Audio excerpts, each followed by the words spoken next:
Selam sana Meryem.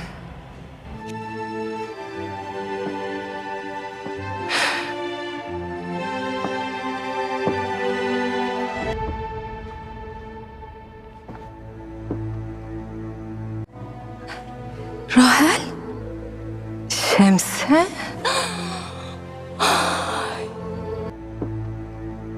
Şemsem. Rahel. Şemse.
Bilmiyorum ki.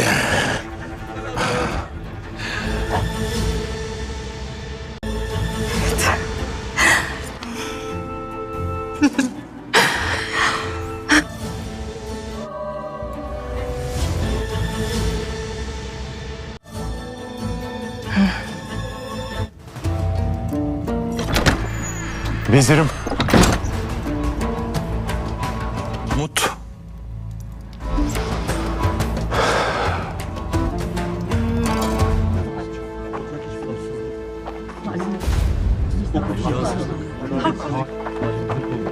Sultan Nurettin'i!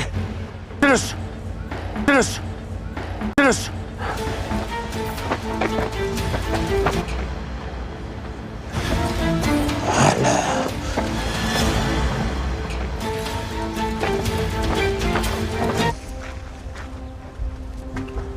Haklı.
Diyecek.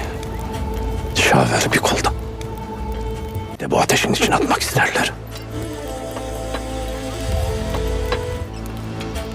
Emirim.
La havle ve la kuvvete illa billah.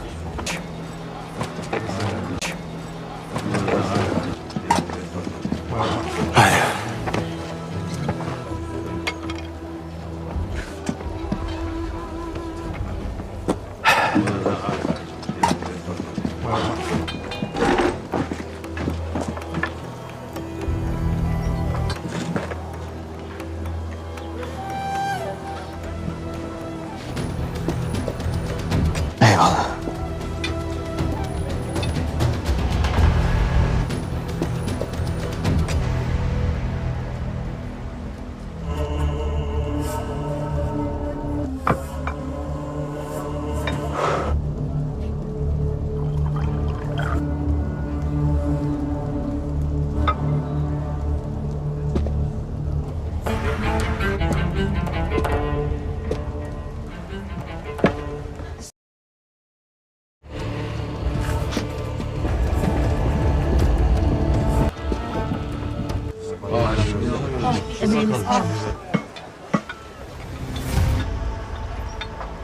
Bismillah.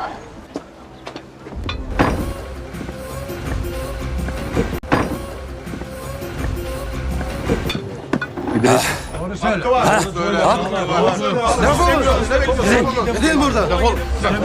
Gidin. Gidin buradan.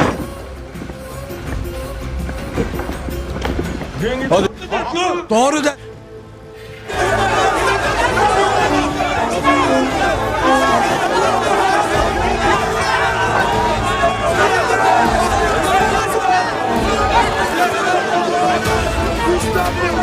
Emirim. Haydi gidelim. Defolun.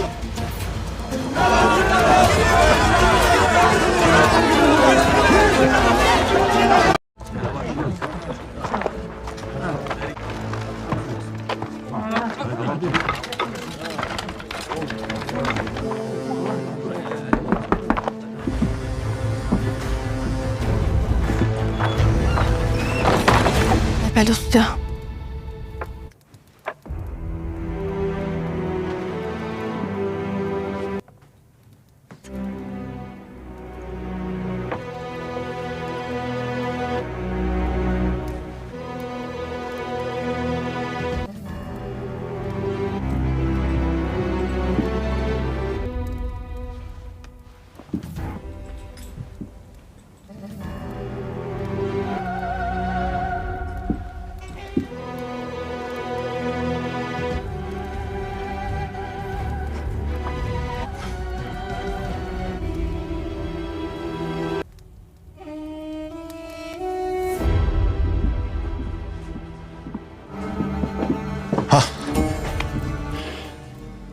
Emir Selahattin.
Kut almış Karategin.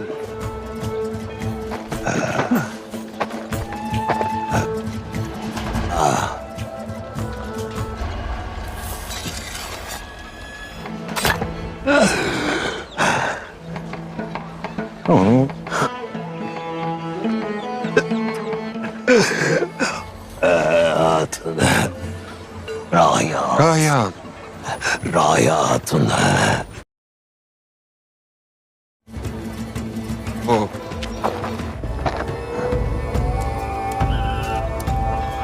Öyle. Öyle. Raya.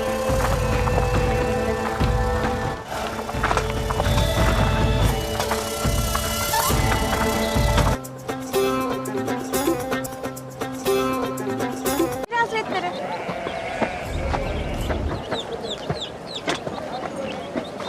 Emir Hazretleri. Emir Hazretleri. Emir Hazretleri. Karategin'im.